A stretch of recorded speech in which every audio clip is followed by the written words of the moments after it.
निवडणुकीची पार्श्वभूमी ती मी अगदी 2-3 वाक्यामध्ये एवढंच सांगेन की आज आपण अनेक निवडणुका बघितल्या, पण सध्याची असलेली हुकुमशाही, सध्याची असलेली एक मोठ्या पद्धतीनं सुडाचं राजकारण, द्वेष, मत्सर, जातीपातीचं राजकारण, या गोष्टी मित्रांनो आपल्याला पूर्वी एवढ्या मोठ्या पद्धतीनं असायच्या नाही.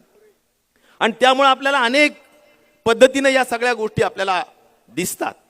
मी एवढंच सांगेन, मार्टिन लुथर नावाचा एक अत्यंत मोठा अमेरिकेचा एक विचारवंत, त्यांनी सांगितलं की ज्या देशामध्ये सरकार धार्मिक मुद्दे शांत करतो तो देश महान असतो, पण ज्या देशामध्ये सरकारच धार्मिक मुद्दे निर्माण करतो तर समजायचं की देश चुकीच्या लोकांच्या हातामध्ये आहे.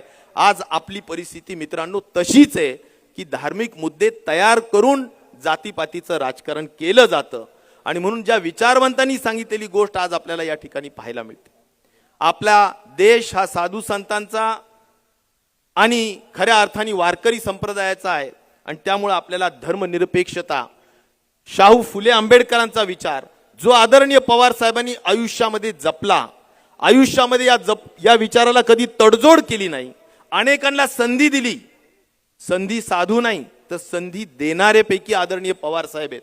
आणि त्यामुळे अनेक लोक घडले, अनेक नेते झाले, अनेकांनी सोडला असेल, पण पवार साहेबांनी विचार कधी सोडला नाही. आणि त्यामुळे जनता सुद्धा पवार साहेबांना कधीच सोडणार नाही. आणि त्याचा प्रत्यय निश्चित प्रकारे येणाऱ्या 13 तारखेला आपल्याला निश्चित प्रकारे येईल. आणि मोठ्या पद्धतीनं आपण या ठिकाणी भगरेंना निवडून देऊन आपण मोठ्या पद्धतीनं आपली तुतारी वाजवणारा माणूस या चिन्हावर मतदान देऊन आपण निवडून द्यावं अशी विनंती करतो.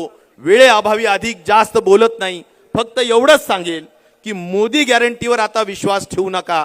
मोदी गॅरंटी आता एक्सपायरी डेट झालेली आहे.